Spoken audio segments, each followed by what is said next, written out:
औद्योगिक औद्योगिक विकास सूचकांक, औद्योगिक विकास सूचकांक भी बोलते हैं हिंदी में इसको, और इसको कहा जाता है, इसको बहुत टाइम पे लगा, एमपीपीएससी 2014 में क्वेश्चन आया था यहाँ से, ठीक है।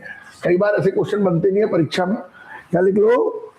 औद्योगिक विकास सूचकांक, औद्योगिक उत्पादन सूचकांक भी बोलते हैं, विकास सूचकांक भी बोलते हैं। इंडस्ट्रियल परफॉर्मेंस इंडेक्स, सांख्यिकी और कार्यक्रम मंत्रालय इसको देता है, सांख्यिकी और कार्यक्रम मंत्रालय इसको हिंदी में बोलते हैं औद्योगिक उत्पादन सूचकांक भी बोलते हैं, औद्योगिक उत्पादन सूचकांक। एमपीपीएससी 2014 का एक क्वेश्चन था, वर्तमान में औद्योगिक उत्पादन सूचकांक कितना है? पिछले 2 साल में ये अब तक का सबसे ज्यादा है, पिछले 2 साल में अब तक का सबसे ज्यादा है। अगर हम बात करें पिछले 2, तो अगर हम देखें दिसंबर 2025 और हम देखें अभी फरवरी 2026, तो आपको मैं बता दूं दोनों ही समय में बहुत तेजी से ग्रोथ रही है। लगभग 7.2 से बढ़कर ये हो गया 7.8, तो पहली बार 2 साल में सबसे ज्यादा ग्रोथ है 7.8। परीक्षा में क्वेश्चन आएगा 2026-27 में औद्योगिक विकास सूचकांक कितना है, 7.8 लगाना। लेकिन अगर एग्जामिनर ने 7.8 नहीं दिया है ऑप्शन में, तो फिर 7.2 लगाना, क्योंकि ये तो बिल्कुल 2026 का अपडेट डाटा है, हो सकता पेपर वाले ने ना दिया हो तो 2025 का देगा। पहली बार 7% के ऊपर है। और अगर हम सेक्टर वाइज देखें, तो सेक्टर वाइज प्रदर्शन देखें तो हमेशा याद रखें कि औद्योगिक विकास सूचकांक 3 चीजों पर निर्भर करता है। औद्योगिक विकास सूचकांक 3 चीजों पर निर्भर करता है, ए, बी और सी। तो ए, बी और सी क्या है, इसको समझने के प्रयास करें। ए, बी और सी किन 3 चीजों पर औद्योगिक विकास सूचकांक डिपेंड करता है? तो पहला तो डिपेंड करता है विनिर्माण पर, मैन्युफैक्चरिंग पर, जो करीब 8.1 है। मैन्युफैक्चरिंग पर, विनिर्माण पर जो करीब करीब कितना है, 8.1 है। इन्हीं का एवरेज निकालेंगे तो 7.8 आता है। मैन्युफैक्चरिंग पर 8.1 है।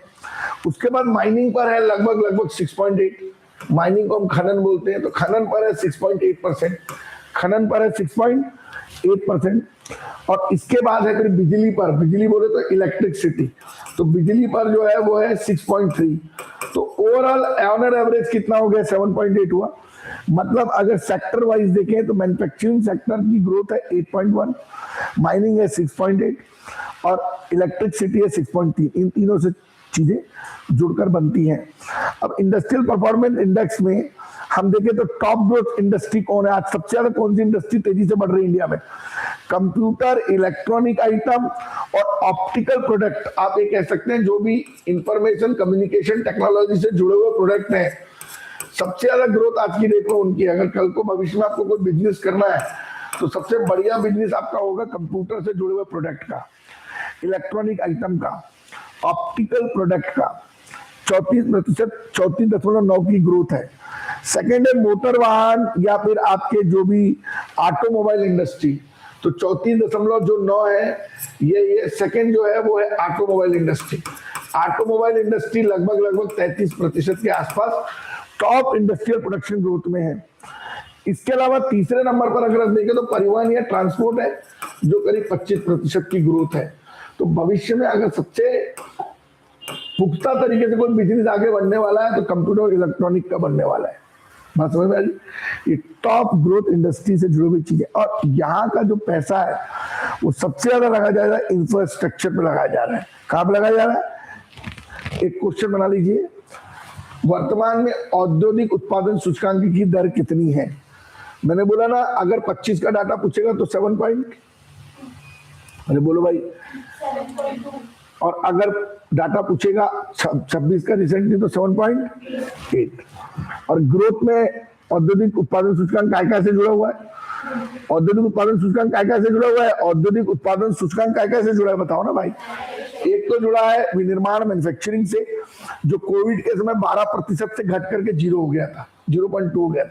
अभी मैन्युफैक्चरिंग यूनिट बढ़ी है तो ये ग्रोथ 8.1 हुई है। No doubt manufacturing progress in India is day by day growthly. And the second is that mining 6.8, and third is important, the electricity 6.3.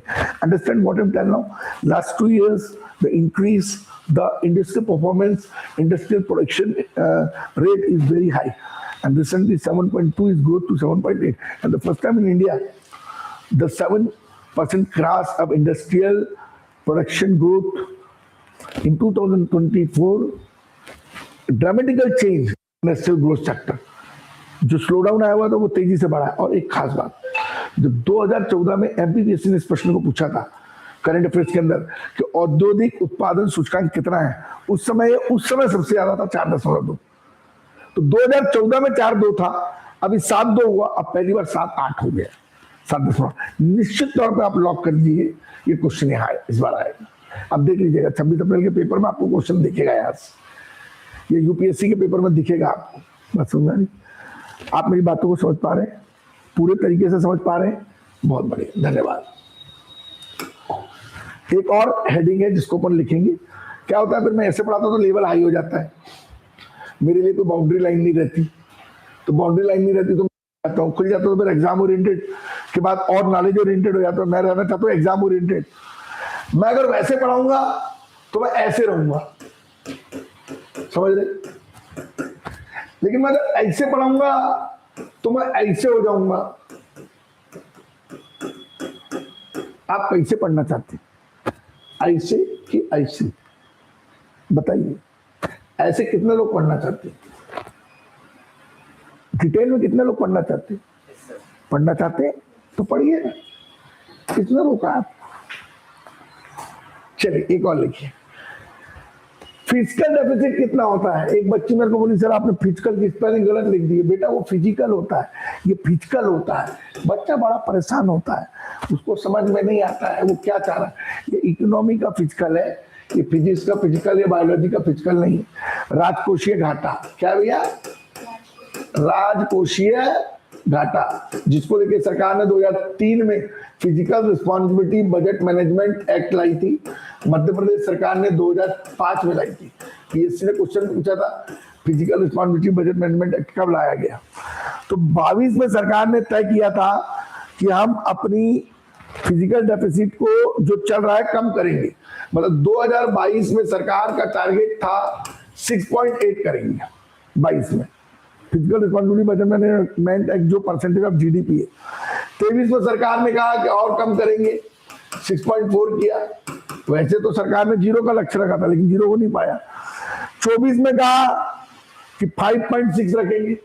24 में क्या कहा? 5.6 रखेंगे। 25 में सरकार ने कहा और कम करेंगे, इसको 4.8 करेंगे। अभी बजट में सरकार कह रही है 26 में रिवाइज एस्टिमेट रखा है सरकार ने, और 2026 के लिए जो रिवाइज एस्टिमेट सरकार ने रखा बजट में वो 4.4 का है। कितना है? और 27 में सरकार ने ये कहा है कि हम इसको और थोड़ा कम करेंगे, एस्टिमेटेड करेंगे। रिवाइज एस्टिमेट के बाद, रिवाइज एस्टिमेट के बाद फाइनली एस्टिमेटेड करेंगे 4.3 तक। कितना करेंगे भाई? कैसे कम होगा? प्रश्न तो ये है। एमपीपीएससी ने तो ये पूछ लिया physical responsibility budget management act का 2005 इंडिया में कब? सरकार का टारगेट था 2008 तक इसको 0 करने का, हो ही नहीं सकता। आपको क्या करना पड़ेगा? जितने भी आप राजस्व रेवेन्यू डेफिसिट कर रहे हैं, राजस्व घाटा कर रहे हैं, और दूसरा आप राजकोषीय घाटा कर रहे हैं। राजस्व घाटा मतलब मशीनरी को लगाने में खर्चा, तो अगले 5 साल आपको 0.3 के हिसाब से कम करना पड़ेगा, तो ये हो जाएगा 1.5% कम। और अगले 5 साल तक को रेवेन्यू डेफिसिट को 0.5 के हिसाब से कम करना पड़ेगा, तो ये हो जाएगा 2.5%।